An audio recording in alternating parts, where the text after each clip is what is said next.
we had winnable races like the Uncle Festerman race, and I'm never going to stop calling him that.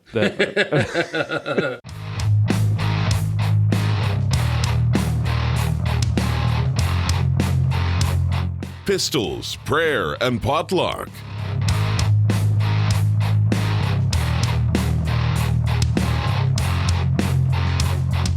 This is Armed Lutheran Radio.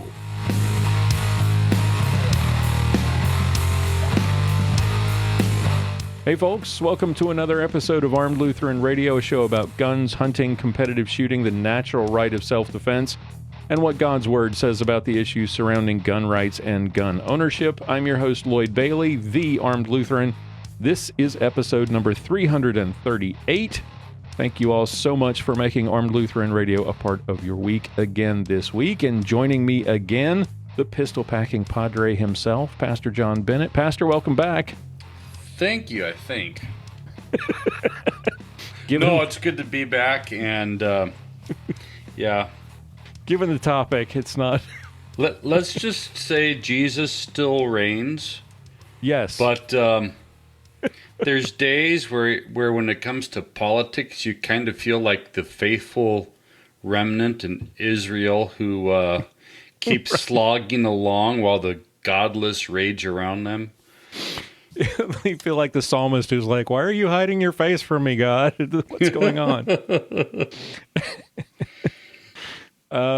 So to clue you in, if you haven't figured it out, as I mentioned in last week's show, I figured we would get together and talk about the elections that happened this week, the red wave that wasn't.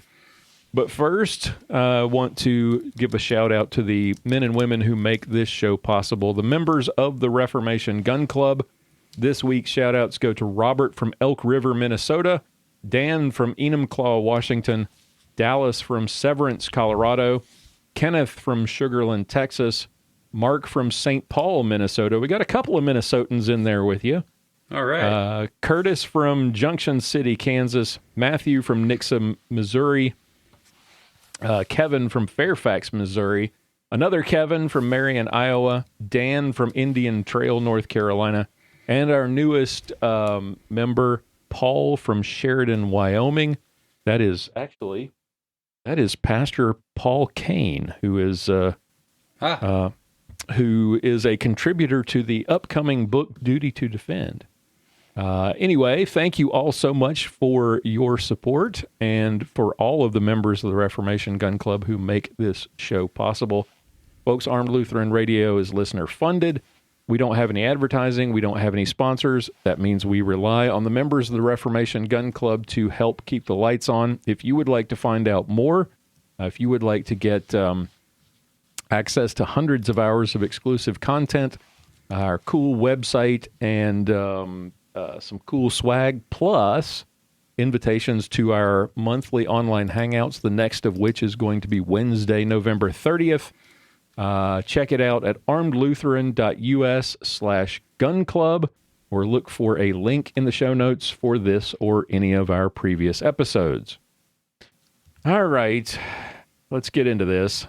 Bear in mind, folks, that as you're hearing this, we're recording just 2 days after the election, and at this point, strangely enough, I don't understand how in a technologically advanced country like ours, we are still trying to figure out who won the election in so many districts. The House, control of the House and Senate are still up in the air. At this point, Republicans have 49 Senate seats. Democrats have 48. That's a loss of one on the Republican side. There's still, I think, 3 more outstanding. I think it's... Yeah. What, Arizona? Georgia, which we won't know for a while because you're going to have a runoff. And then Arizona. And Nevada. And Nevada. And Nevada, it looks like Lax Holt's going to take that, but we'll see what happens.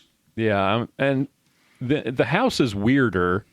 Right now it's Republicans plus 8, but there are so many districts that have not finished counting. And I just don't understand, especially if you look at California.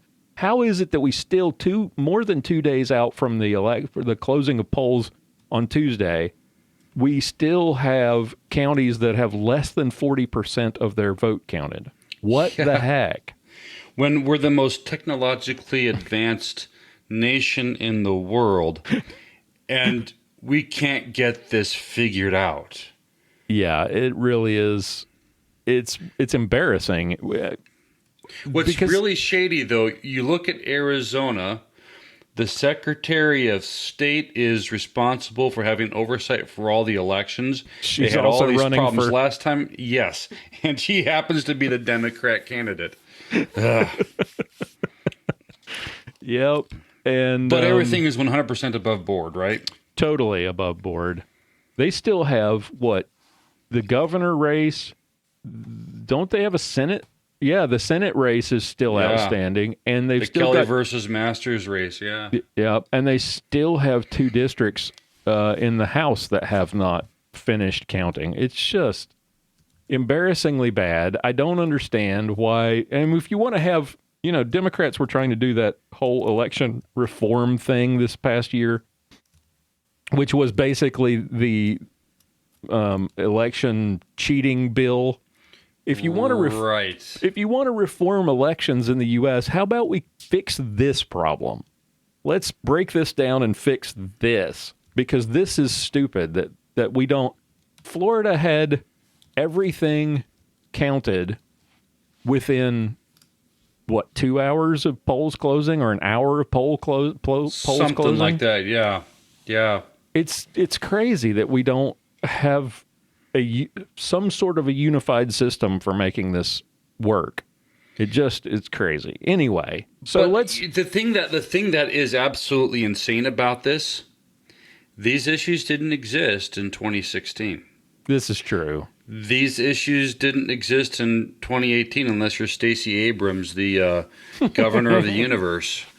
That's right. Or president of the universe, or whatever Star Trek made her. Just, oh gosh. And people wonder why I think Star Trek is garbage. That's, yeah. I'm a Star Wars guy through and through. Well, I grew up a Star Trek fan of the original series, right? Before it got woke and stupid. Yes, and I was watching a video earlier this week talking about that specific issue, that specific episode where Stacey Abrams was actually a character, and he was talking about how Trek, in its original form, presented this image of a future where it's very forward-thinking and very liberal in the classical sense, right? Right. So we're breaking barriers with race, and we don't have all this politics. What politics there is basic decency and no racism and all that stuff. It's very. I think that the best or most concise way, because I've watched the original series too, the most concise way to describe it is that with the original series, it was about a quest for knowledge as opposed to a quest for power. Yes. And it wasn't woke. It wasn't pushing any kind of a political message, especially a divisive. It was very much a unified. Here's the Federation of planets, and everybody, all these different races and all these different ethnic backgrounds, and they're all together, and you have this one unified face. Right, and let's work together for the good of civilized races. Yes, and now it's completely different, and putting somebody like Stacey Abrams in Star Trek is totally divisive and totally opposite of what the original Star Trek was all about. But she did concede this race. That's an amazing thing, but she still did blame racism, though. Sheesh. Yeah. So let's start with expectations. What were you expecting going into Election Day?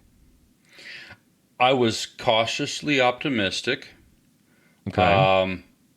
This, in previous elections, I looked at the Trafalgar Group for their forecasting, and they were typically spot on.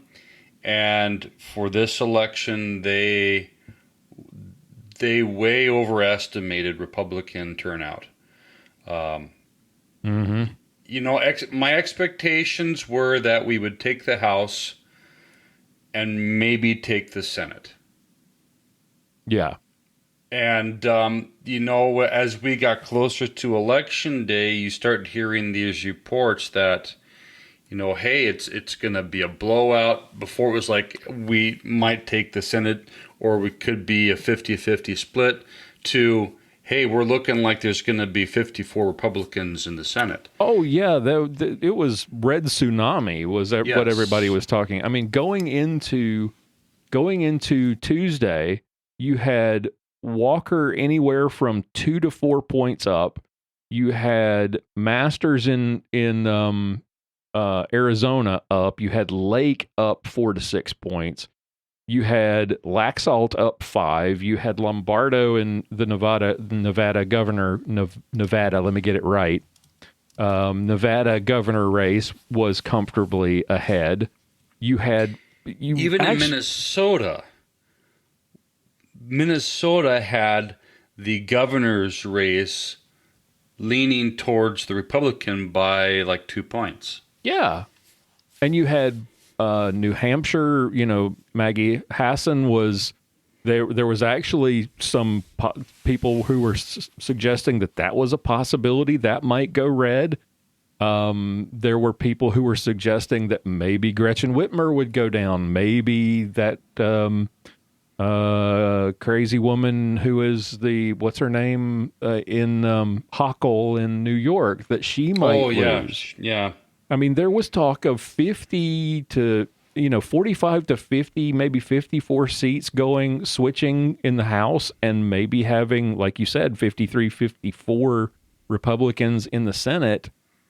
And then it just didn't happen. And so as you were watching the election night returns coming in, what were you thinking as you saw the things not quite turning out the way we thought they would? You know, I was a little disappointed. Really, I think what it came down to is, despite what all the polling data said, that for those Democrats and independents who had responded in polls that they were likely to support a Republican, that when it came down to it, things just aren't quite bad enough, so I'll vote for the Democrat because I'm a Democrat. I think that's... Or it wasn't this specific Republican that they would support.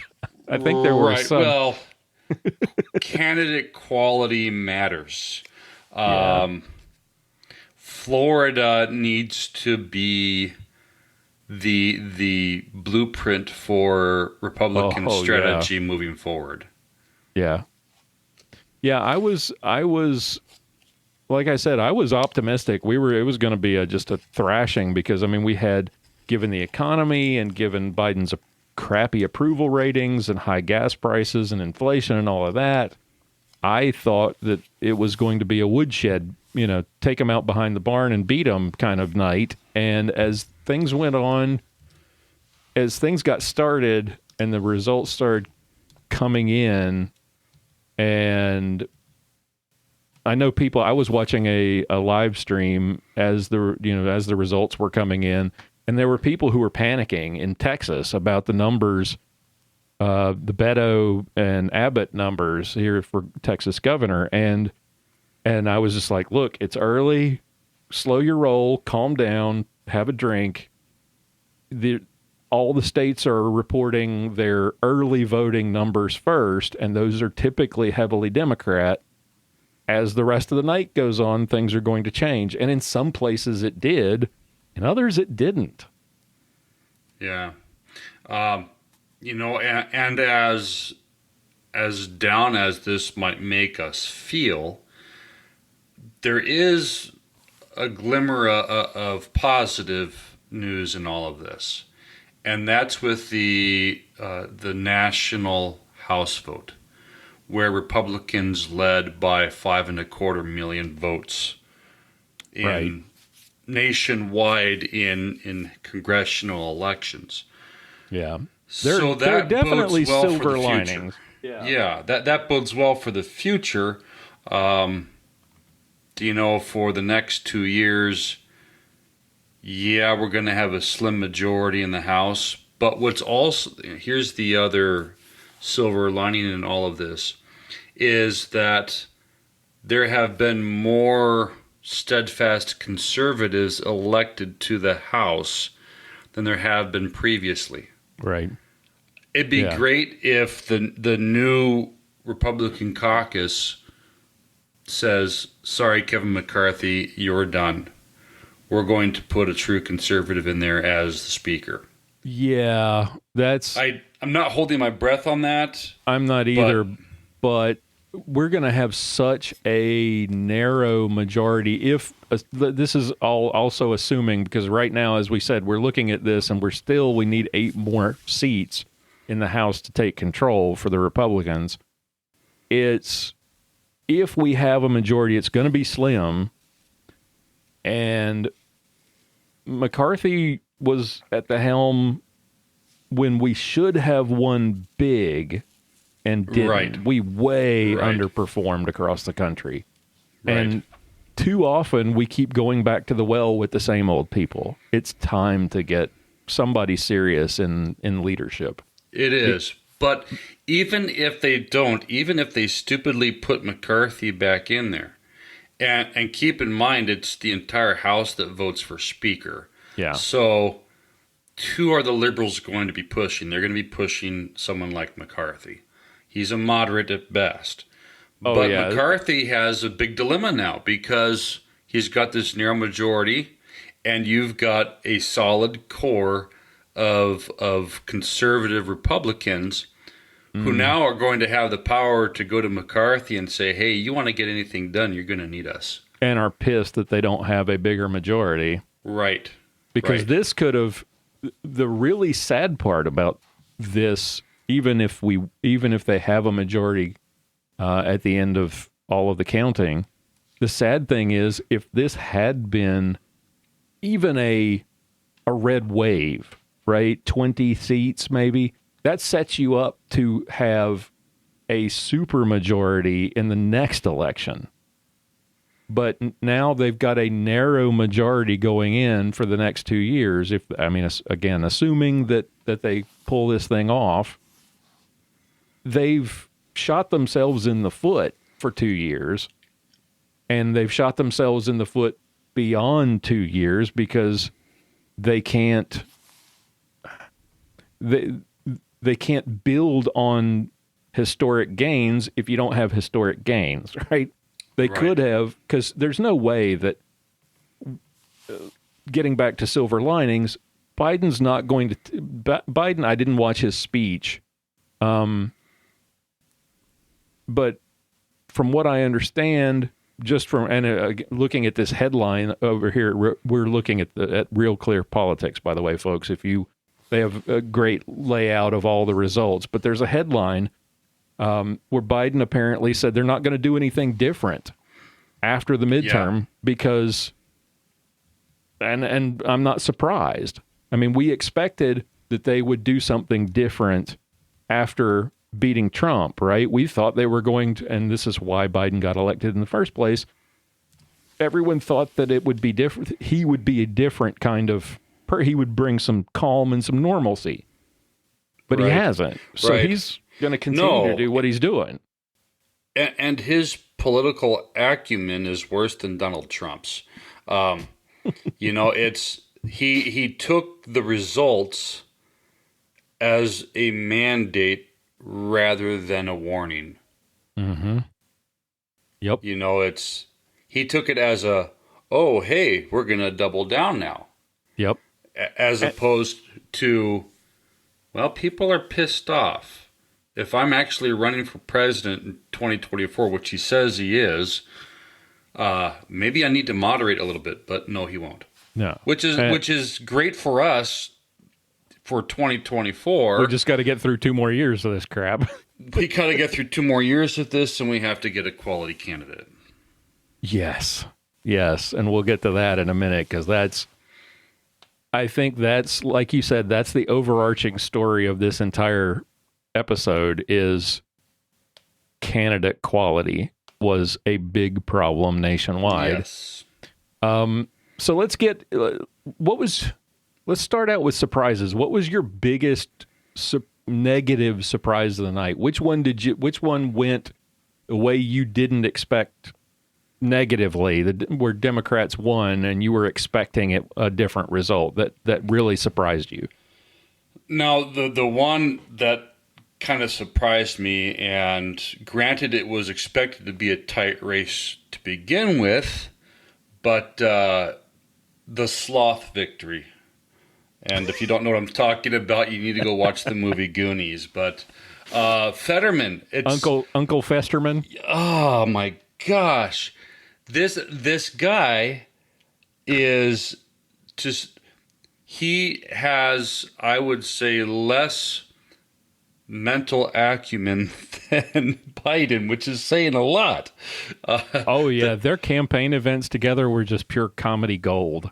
Oh well, and the debate, but honestly, even though it's a very good chance that the polls for that race were dead on. Mm-hmm. But when you had a month of early voting before the debate, I'm sorry, not a month, you had 6 weeks of early voting before the debate. Yeah. Before and what I heard was that the Google searches in Pennsylvania were trending. How do I change my vote after that debate? But it was too late. Right. And that's exactly why Festerman wasn't going to hold the debate until, what was it? A week and a half? 2 weeks yeah, before a week and a half the or election? 2 weeks. I think it was 2 weeks. And really what this, and of course it's going to depend upon state legislatures getting their act together, and you need a strong Republican legislature to do this. Mm-hmm. I'm talking about the state legislatures. Yep.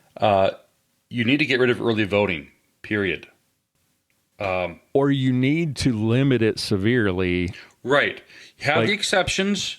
You live a certain distance from your home address and you can't physically get there. You're overseas in the military or for business. You have a medical disability. But to have just universal mail-in balloting that some of these states have opens the door wide for fraud. Yeah, the way I see that stuff is I see it very similar. I would limit like early voting to no more than a week, and I would seriously curtail the mail-in stuff. Right, and there's exceptions where I live. I have two options. I can either I automatically get a ballot in the mail, or I can drive to the county courthouse, hand them my ballot, and vote in person. Yeah. There's a lot of rural townships that's the way that they do it, is mail-in balloting, because it's more financially responsible. Yeah. But there should be, like you said, there should be sort of circumstances that justify you mailing in your ballot like that, like rural situations, or you're elderly shut-ins and that kind of stuff. But like my mom couldn't go to the polls. There's no way that my mom in the assisted living place could go to the polls. But that sort of situation makes sense. But just having wide open months of early mail-in voting is just insane. It's just asking for trouble, and that's what we've seen in the last 3 elections.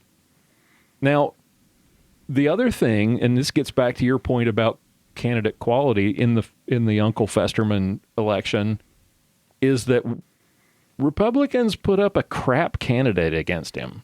Yeah. Well, I would say more accurately, Trump put up a crap candidate against him. Yes. He was Trump supported Oz because he's a television personality. He's Right. famous. And so one of the things that I don't remember whether it was Walsh or Shapiro had brought up was the odd situation where we had winnable races like the Uncle Festerman race, and I'm never going to stop calling him that. Where we put up crappy candidates, Right. and then we had like D+15 races where we put up good candidates and they fell short, like Right. the Maggie Hassan seat in New Hampshire, or the or Blake Master, and Masters is questionable too out in Arizona, but we wasted on winnable races. I think the overarching problem and the biggest reason that McCarthy needs to go is we assumed that the negatives for the Democrats were just enough. Yeah, it was an overconfidence issue. Yeah. Democrats are doing such a terrible job. There's no way we're going to lose this. And there's a good chance that also affected turnout as well. In my county, I think it was only something like 10,000 votes total cast. Oh, wow. Yeah, and a county population of something like 60,000. So Wow. there's a lot of things that were head scratchers. Yeah, I wonder how much. Two things: I think the polling, early polling or late polling, I guess, hurt us in two ways.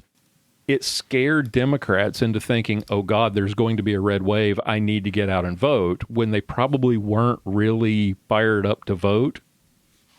And it had the opposite effect on the Republican side, where everybody was like, "Oh, we're going to win anyway. I don't have time to go vote. I'm not going to worry about it." And then we get screwed. Right. So I think it had, because it was so, oh yeah, this is going to happen, this is just going to be a blowout. I think it had an effect both ways. Yeah.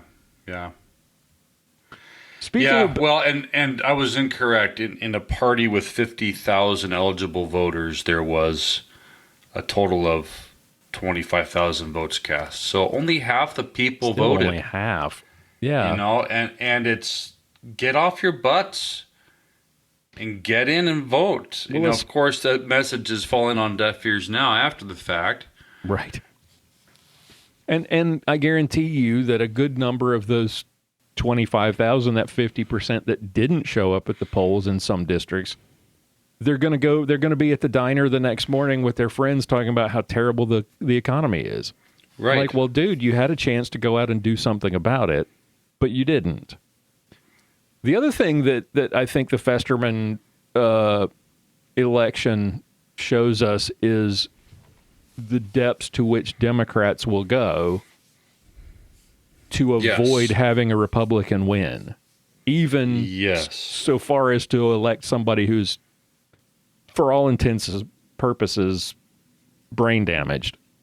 Yeah, right. And, there was some insider talk, though, that the plan is to, after he is sworn in, he's going to resign.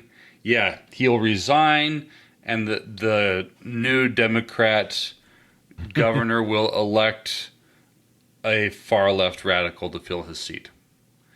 Fetterman's already a far-left radical.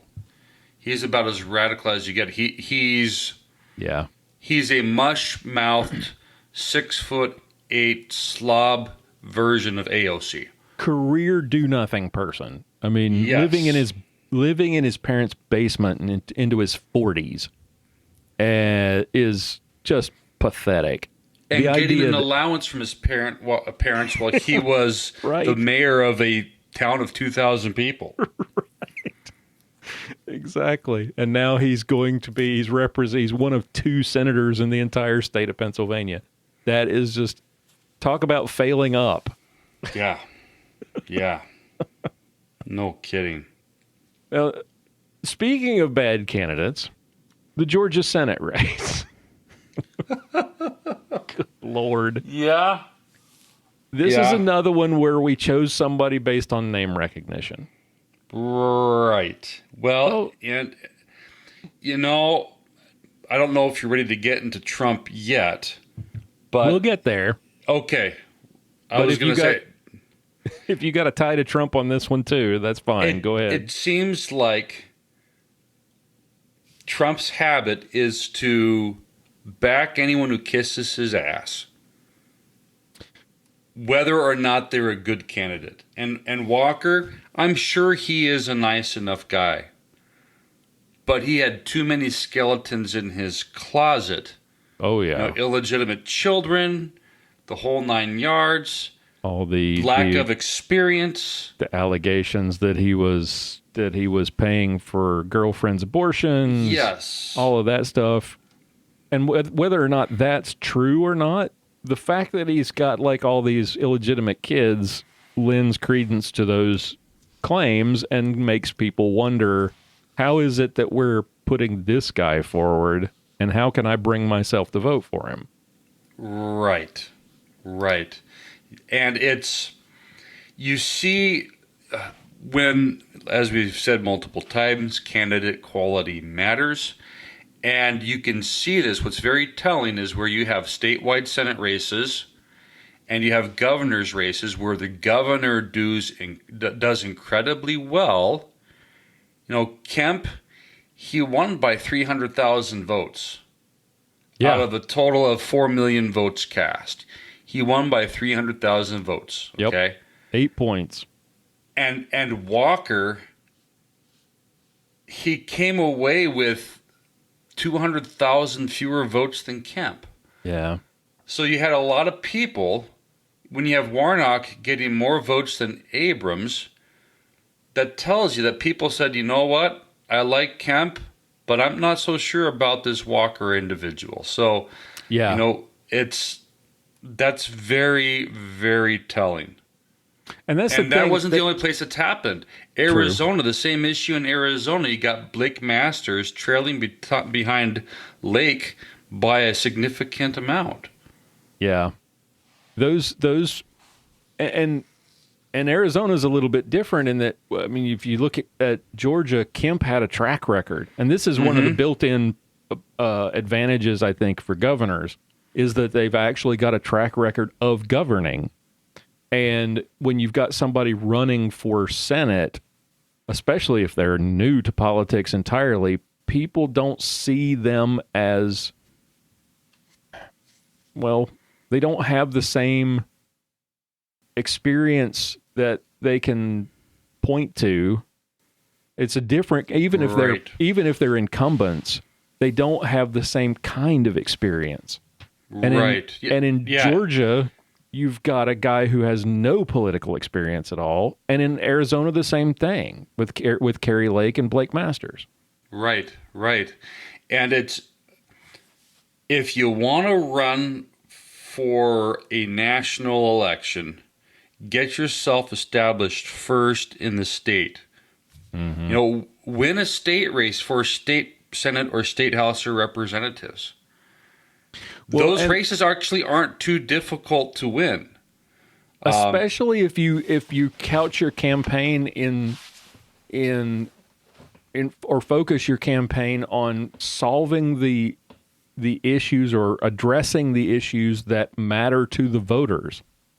If you look at Blake Masters, if you look at Kerry Lake, if you look at Lauren Boebert, who is in danger of potentially losing her seat, if you look at the guy who was running against Maggie Hassan in New Hampshire, what was his name? Bolduc? Yes. Those are all January 6th Trumpist election deniers. And that only resonates with maybe half of Republicans.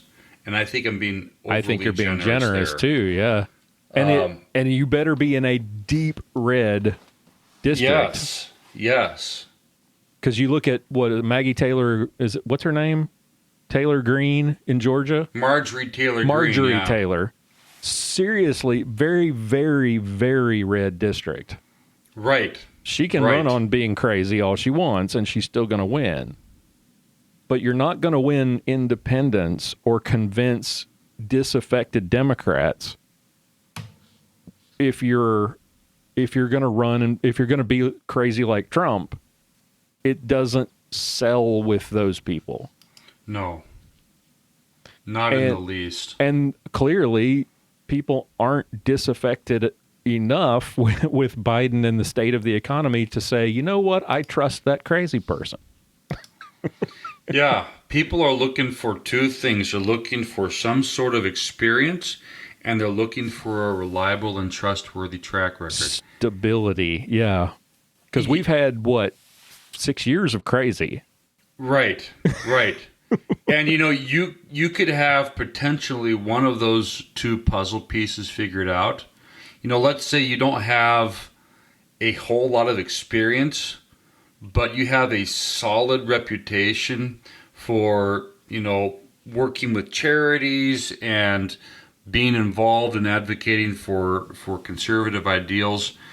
Yeah, you get some recognition for that. People know who you are, and they say, I'm willing to give this person a shot. But if you have somebody who has no reputation and no experience, they're not going to vote for you. Or even if, like you said, if you've got no experience, if you can speak to people's concerns, you look Right. at what Glenn Youngkin did in Virginia a couple of years ago.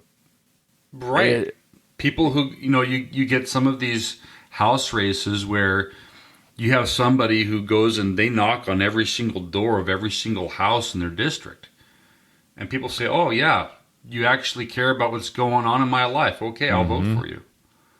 And I think that also gets back to McCarthy and the approach of the National Republican Party is I think a tendency to shy away from the social issues. Right. Right? Because you look at what happened in Florida and you look at what Glenn Youngkin did in Virginia, you look at what J.D. Vance did in Ohio, they leaned into the social issues. Lee in Tennessee, Kemp in Georgia, they leaned into those issues and said, look, I agree with you. You should have more say in your children's education. We shouldn't be transing the kids. We shouldn't be teaching these kids in school how to hate their country. We need to teach them how to read and write and do math. Right. When you had suburban housewives in the last few months leading up to the election starting to trend Republican, it tells you that these are mothers who care about what's happening in their schools. Mm-hmm. They care about what's happening in their children's lives. It's not a winning bet with this transgenderism stuff that the radical left is pushing. Only a slim minority of Democrats actually support that.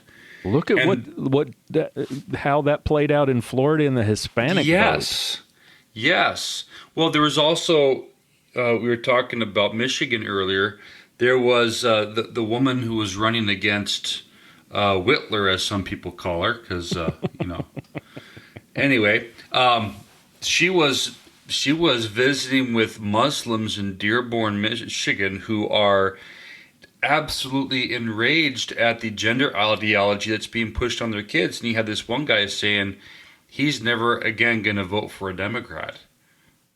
Yeah, I can't imagine. That's huge. I don't understand how the Muslim community supports people like Ilhan Omar. Yeah, I don't either. Because, I guess it just depends on whether you're a moderate Muslim or you're more radicalized. Well, yeah. At the same time, and at the same time, you think about how the Jewish vote tends to break down too. Right, but most Muslims who would identify as being religiously conservative, they're opposed to things like abortion. Yeah. And most Hispanics tend to be very, very family oriented and typically very Roman Catholic. Yes. And transing the kids and gay rights is not high on their agenda for teaching their children. They want their children to succeed. And that I don't understand why the Republicans can't, as a whole across the country.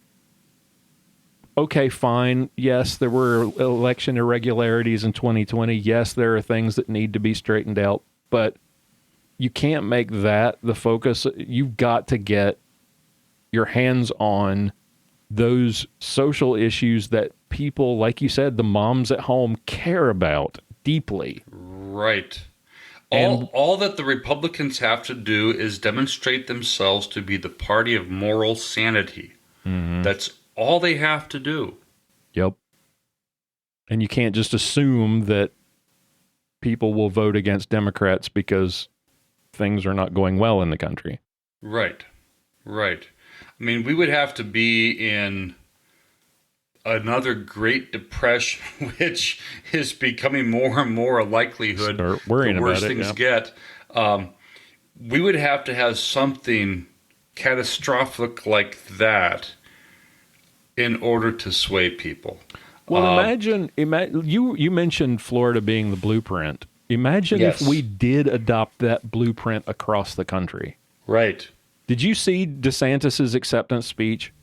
Yes. Oh my goodness, that should be the blueprint for every. I mean, he basically came out and said that Florida is where woke goes to die.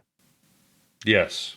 That is the message that we, in addition to the economic stuff, that's got to be the message across the country. And it won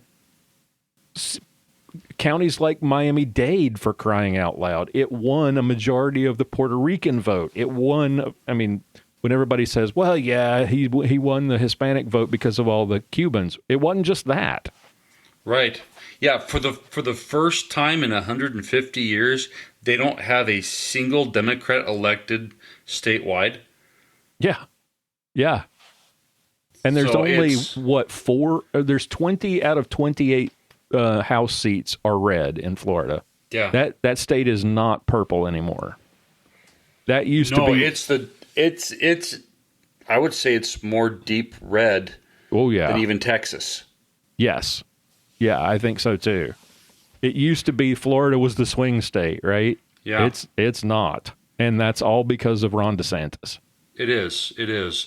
What the party needs is less Trump and more DeSantis. Yes. Or let's get into Trump, because what effect, and we alluded to this a moment ago, what effect do you think he had overall? Hugely detrimental. Yeah. I agree. He backed a lot of mediocre candidates, and I think that's saying it the nicest way it possibly can. And he Yeah. spent a great deal amount of money trying to get these mediocre candidates to win the primary. And then Yeah. financially, he just abandoned them. He spent almost nothing getting these people elected. I read somewhere he raised like $100 million and spent only 15 of that Yeah. And, on and the candidates meanwhile, that he pushed. Yep, and meanwhile you had I don't remember if it was the House or the Senate, super PAC or whatever, that they spent like 4 or 5 times what Trump spent. So that's part of it. Him backing crap candidates. Yeah. But the other problem is, and he's demonstrated himself once again to be a classless individual. He really is perhaps the most toxic figure in Republican politics at this point in history. I think in politics overall. I don't think there's a Yes. person in the country that does not have an opinion one way or another on him. So And it showed in the exit polling. In the exit polling, he only had a 36% approval. And in the days leading up to the election, where he is attacking DeSantis, after the Oh my gosh, election, the candidates that he backed that lost, he started just ripping them publicly. Well, you remember did you see the video and why anybody would release this? Blake Masters on the phone with Trump a week before the election, and Trump is ripping him for not talking more about January 6th. Yeah. You're Trump not is being an strong enough. egomaniacal dirtbag. You're not strong enough on the elections.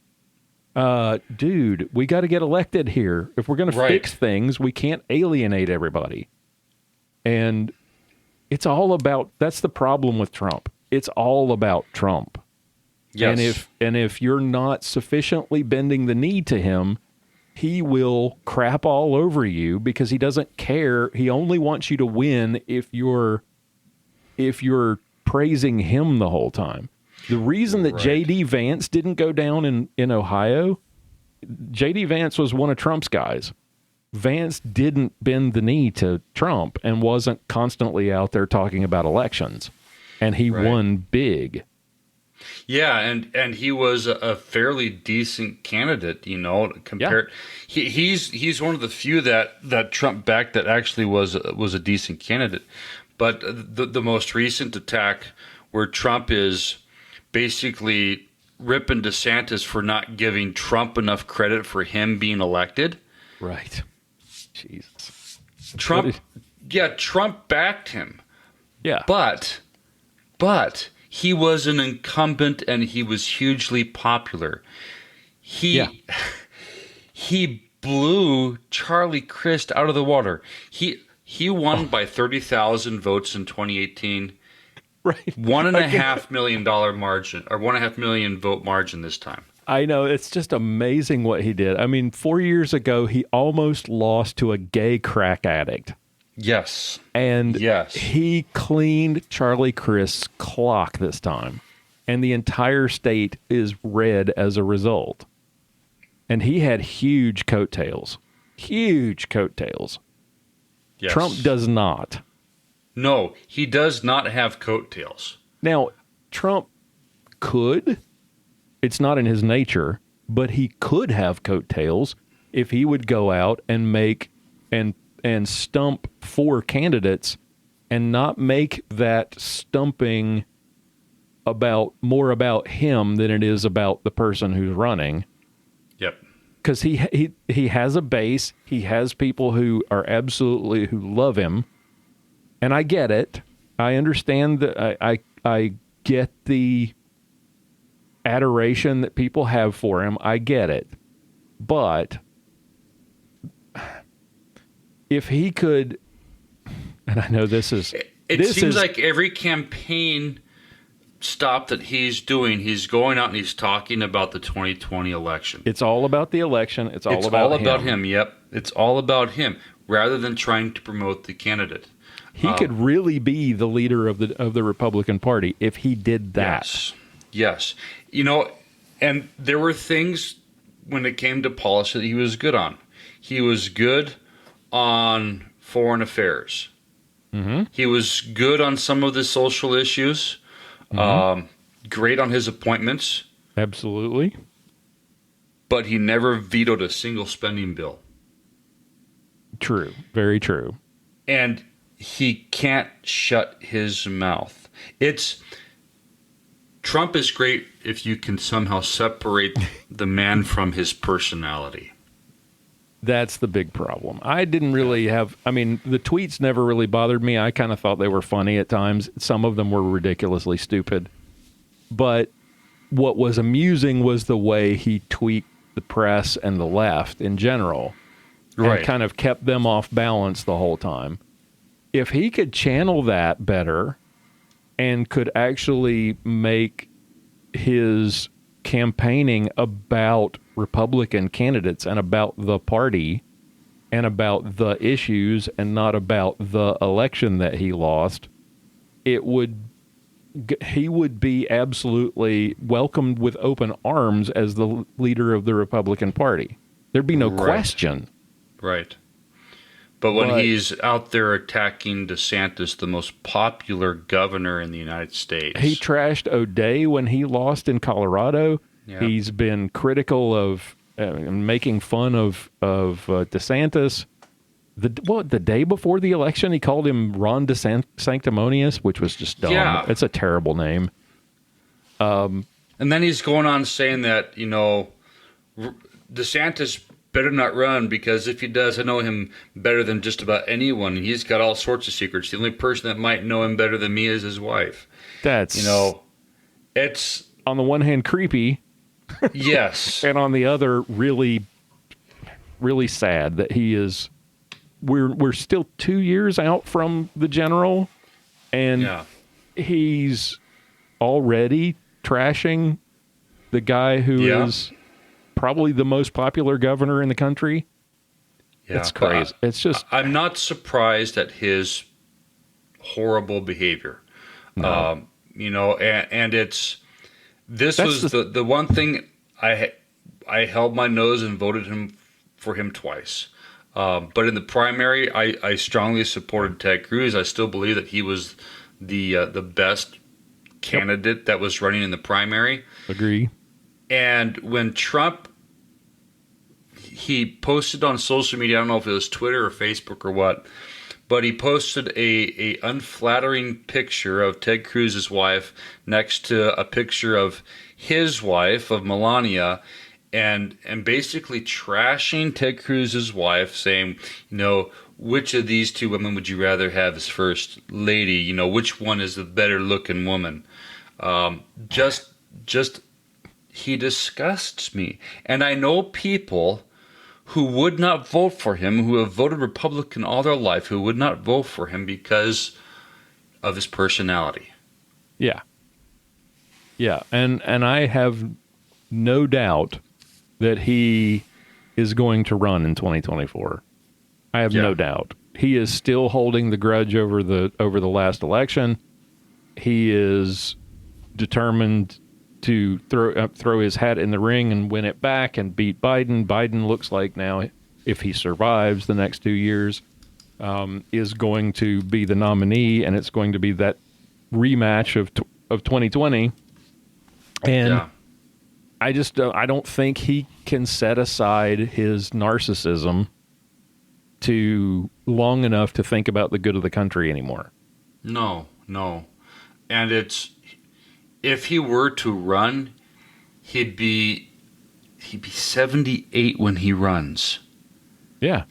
He would be 82 when he exits office. Not to mention the fact that day one he's a lame duck president. Yep.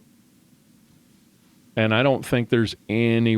And see, that's the problem. He is kind of.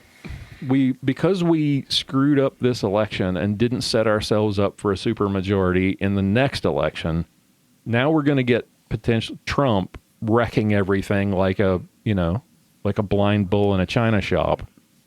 And we very well could lose that presidential election if Trump plays his cards very poorly. Because, like we said earlier, his poll numbers are sort of baked in. I don't know how you convince people. I don't know how bad Joe Biden would have to be for people to decide, you know what, I hate that Trump guy, but this Biden guy is worse. Right? Right. There isn't a single person, a single eligible voter who hasn't already formulated an opinion of Donald Trump. There are no independents when it comes to Donald Trump. And when only 36% of those people who responded to exit polls said they support Trump. Yeah. He is like that bully kid, that petulant bully kid in elementary school who's pissed off at everybody because he got picked last for kickball. Yep. You better not run against me. Yeah. Yeah, exactly. And I think DeSantis's time, this is DeSantis's time. Do you hear the chant that they were doing? Yes, it is 2 more years. 2 more years, which is fantastic. And when Charlie Crist asked him in the debate if he would commit, which was in violation of the rules, he asked a direct question of DeSantis and said, will you commit right now to 4 more years as as president or as governor of the state of Florida, you'll devote yourself to the people of Florida for 4 years and not, turn around and use this as a stepping stone to the White House. And they gave DeSantis a chance to answer, and he said, the only old donkey I'm planning to put out to pasture is Charlie Crist.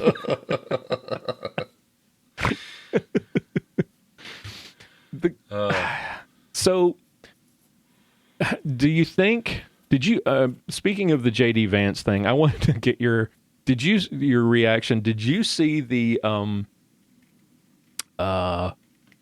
campaign video that Tim Ryan, his Democrat opponent, put out this week, trying to sell his bona fides as a gun guy? I didn't see the video, but I heard about it. He's 10 feet away from a rack of IDPA targets. He's got a Beretta 92 with the worst grip I've ever seen in my life. He's wearing the brightest white tennis shoes I think I have ever seen. It looked like Urkel. And he was leaning back. No, he wasn't, in the typical handgun lean forward, bend at the knees stance. He's wearing skinny jeans, knees locked, and his back bowed. He has the worst. His stance is worse than my daughter. And he tried to play this off as, yeah, that's pretty good for a Democrat. And I'm like, oh, please. Do you really think you are... This is... And the reason I brought it up is because it's in... If you have not seen it, go see if you can find it and watch it, because it is indicative of what Democrats think of. Oh, my gosh. When they... I'm looking at the picture right now. When they think of gun people, that's the picture. They think that if they just go out and shoot a few rounds into a target, even if it looks like crap because they don't know the difference, they think we'll go, oh, wow, he's a gun guy. And we'll buy that crap. It's embarrassing. Yes. So, yeah, go out, find the pictures, find the video. It is hilarious. And his grip is just janky as all get out. Let's see. My 10-year-old son has better form than this guy. What happens to where do you think Beto runs for next? I don't think his chances are that great for dog catch, but maybe that's the only office he could possibly win. He's lost state house representative. He's lost governor. He's lost Senate. He's lost a presidential race, flamed out in the presidential race. He spent hundreds of millions of dollars basically losing at everything. He should run for president of the local skateboarding club, because I think that's the only thing he's qualified to. That's about it. The ghastly TikTok video of him dancing is definitely, it's cringe-inducing. He needs to, find one of these deep blue cities or counties in South Texas and run for office there, because that's the only place he's going to win. Stacey Abrams, is she going to run for anything again? I know she's blaming racism for having lost this election. I think she'll... If she has any sense, which is a highly debatable question, she could potentially have a successful run at a congressional seat. She'd have to live in... I imagine she lives in a dark blue district. That would be her, I think, her best chance at being in public office, or running for a state, house seat or something. She'll. But in her mind, she'll always have been a one-term governor. We talked about biggest disappointing surprises earlier. What were you pleasantly surprised by?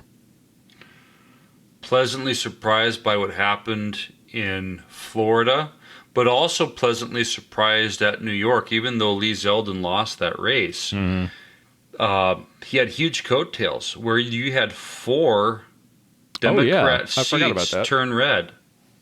Yep. Right now, half of the gains that Republicans have had in the House for those races that have been decided We're New all York were and due Florida. to New York. Yeah. Florida So- flipped. What is it? Am I right in this? Florida flipped 4, and Florida flipped 4 and New York flipped New York 4. flipped I believe that's what the. I know it was New York was 4 for certain, but yeah. So what's your final takeaway from all of this? What do we? It was disappointing. We've talked about silver linings. We talked about how this affects 2024. What's your takeaway from all of this, and how do you feel going forward the next 2 years? And what do you think? What do you think? Let's make some predictions. What do you think will happen in some of those races that are still outstanding? The Nevada, the two in Arizona, and what do you think is going to happen with the Warnock Walker race? With the Warnock Walker race, if Trump stays the heck out of it, there's a good chance that I shouldn't say a good chance. I give it 50-50 odds that Walker can pull that off. But if you remember what happened when Trump went down to Georgia the last time that there was Senate elections, look how much he screwed over the country. Well, because he was still bitter about the way his election turned out, he told people in Georgia not even to vote. Yeah. And cost us 2 Senate seats. Yes, 2 Senate seats.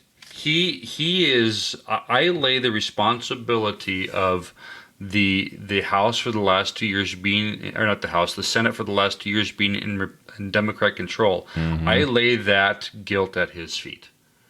Yeah. Yeah. You had 2 Republican candidates who were poised to win, and he went in and told people not to vote. Yeah.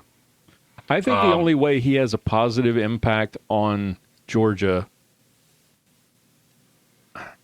I think he could redeem himself there and go and campaign for Walker and actually make Walker the focus, but I don't think he's capable of doing that. He's impossible of not making himself the center of attention. I'd rather he stay out. Yeah. Because if he goes and makes it about him, I don't know that makes it any better than the peccadillos that Walker's got. Right. But right now, I'd say Laxalt takes Nevada and Walker. It's a toss-up right now. Unfortunately, I think he doesn't have Florida. Kemp's Not Florida. I'm sorry. I think Arizona goes to Mark Kelly. No, I don't think Walker has Kemp's coattails because that certainly shows in the you were talking about that earlier. Kemp had 200,000 more votes than Walker did, and with a head-to-head against Warnock. Not that Warnock is a great candidate, but if you're comparing the two and you're looking at scandals and you don't have other statewide Republican candidates to vote for at the same time and say, well, while I'm at it, I'll vote for Walker, right? I'm voting for Kemp. I'll also vote for Walker. With Kemp not on the ballot and it's just the two of them, and based on what we've seen of the vote around the rest of the country where most voters basically said they just wanted more of the same, I don't know whether Walker pulls that out. No. I'm hopeful he does, but I just don't think it's going to happen. Yeah. I think Kelly holds on in Arizona, unfortunately. Well, and the sad part again, these really the Libertarian Party needs to go the way of the dodo bird. But you had, I think it was a Libertarian candidate. I'm not sure in Arizona. In Georgia. Oh, in Georgia. I don't know who this Chase Oliver is. He was the other candidate on the ballot who took a little more than 2% of the vote. Oh, Yeah. Yeah, he's a libertarian. So, I mean, it's the Libertarian Party is only good for one thing: spoiling Republicans' chances of winning elections. Right. Yeah, because if you look at the spread between Warnock and Walker, it's what, 49,000 maybe, and there's 81,000 Libertarian votes out there. Yeah, fewer than that. It's only 35,000 vote spread right now. Oh, that's right. 35,000 vote spread, and the Libertarian received 81,000 votes, and 81,000 and change. There's plenty. So yeah. Yeah.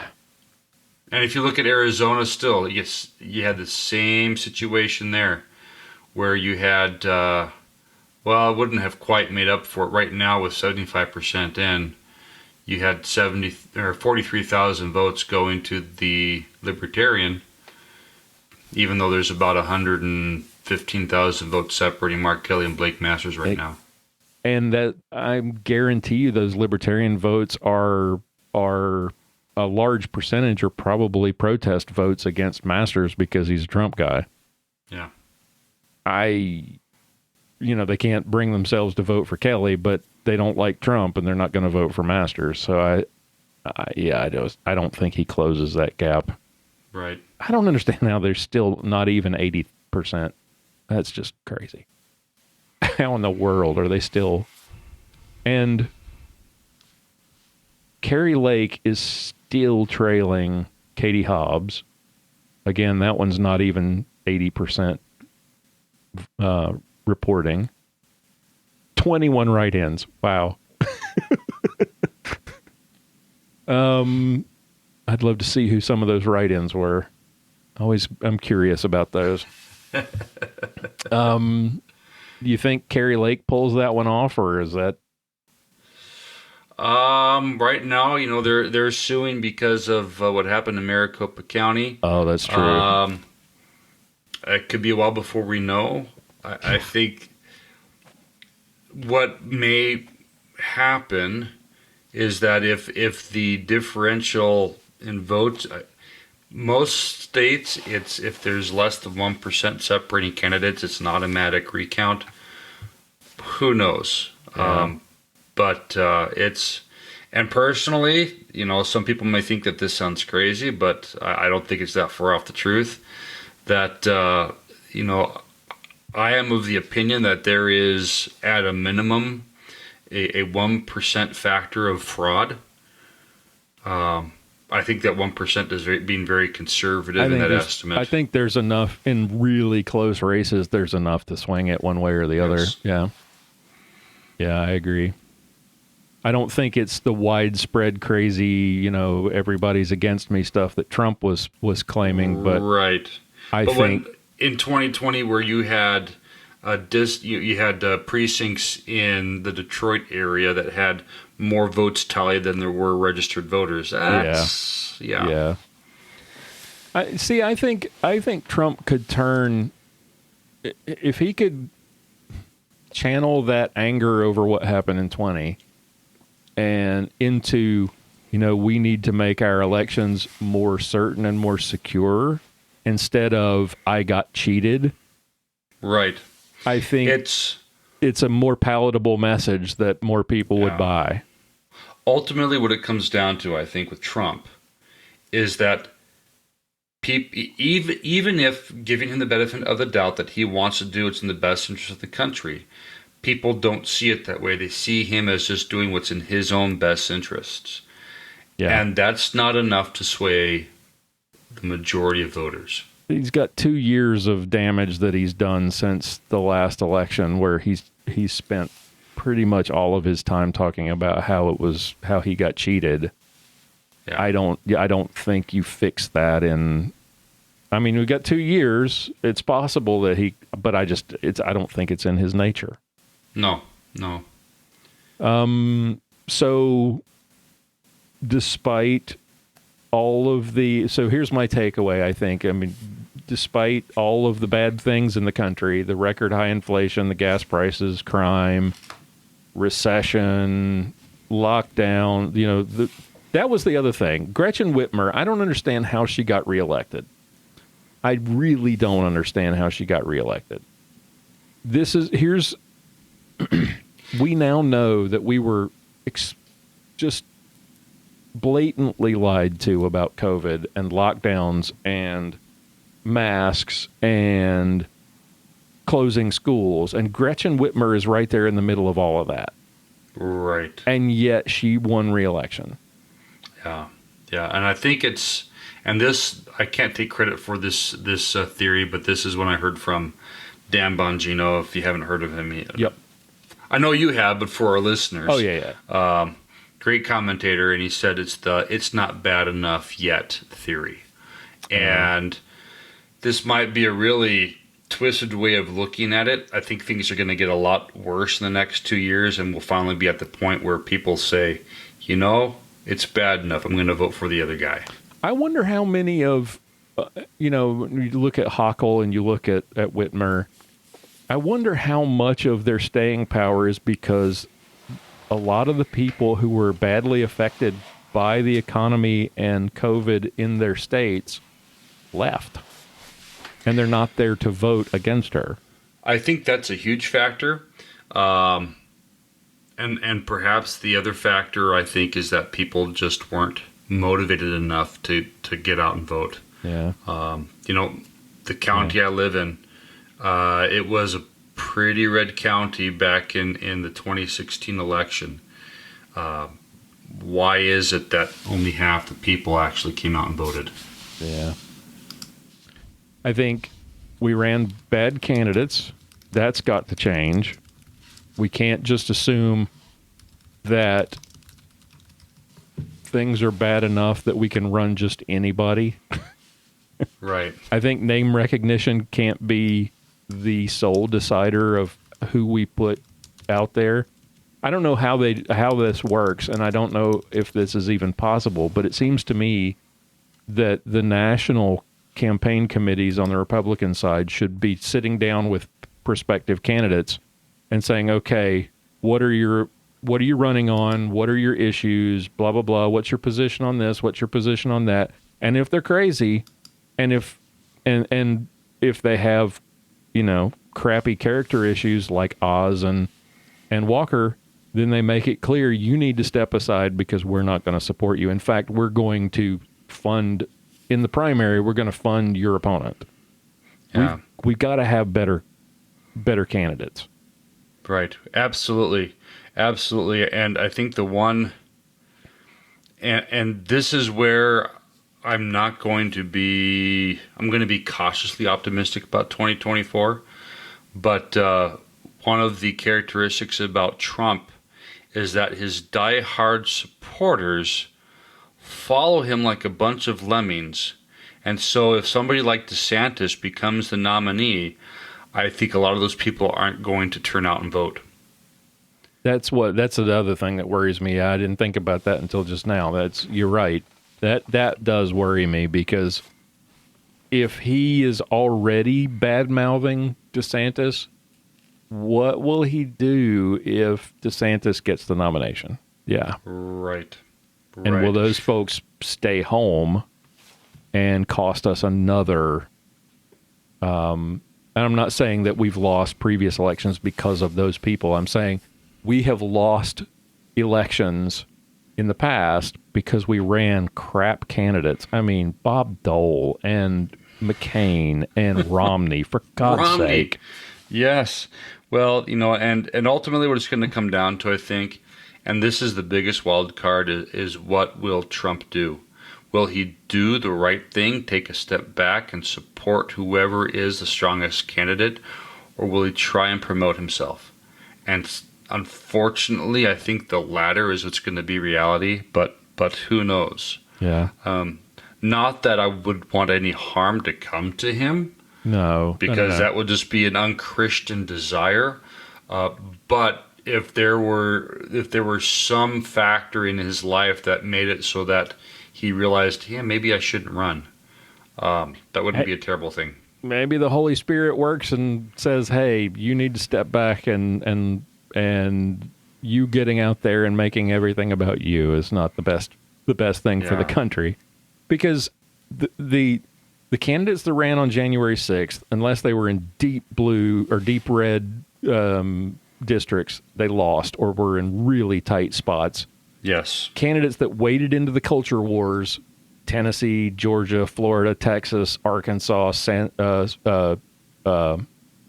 Dakota, those candidates won.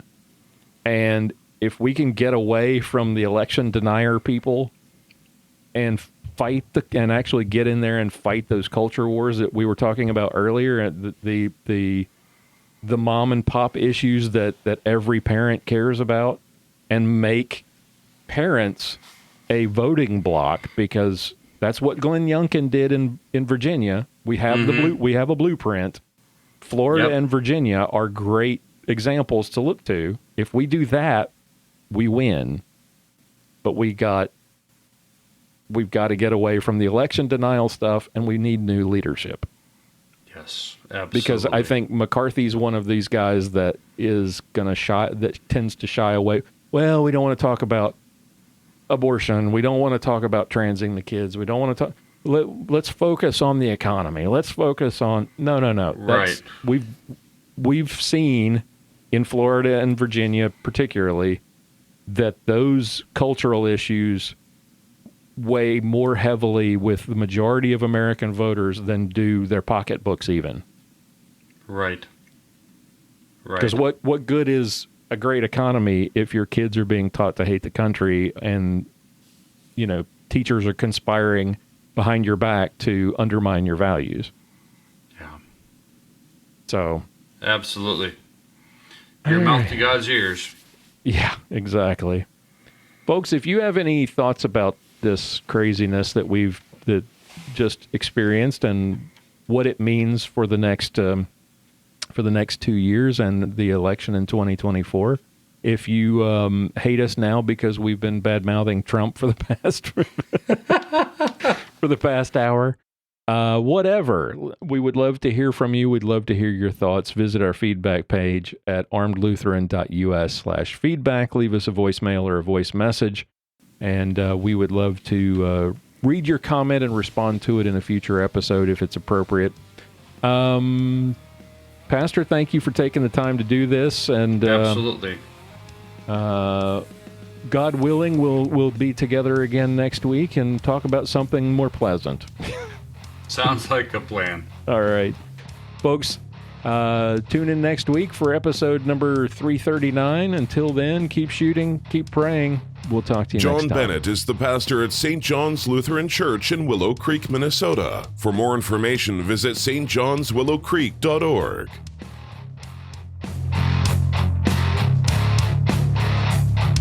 For show notes, be sure to visit our website at www.armedlutheran.us. Check out the Facebook page, The Armed Lutheran, or join our Facebook group, Fans of Armed Lutheran Radio. If you like what you hear, please leave us a comment on our feedback page at armedlutheran.us/feedback or a review on iTunes and let us know what you think. Thank you for listening to Armed Lutheran Radio, a member of the Self-Defense Radio Network.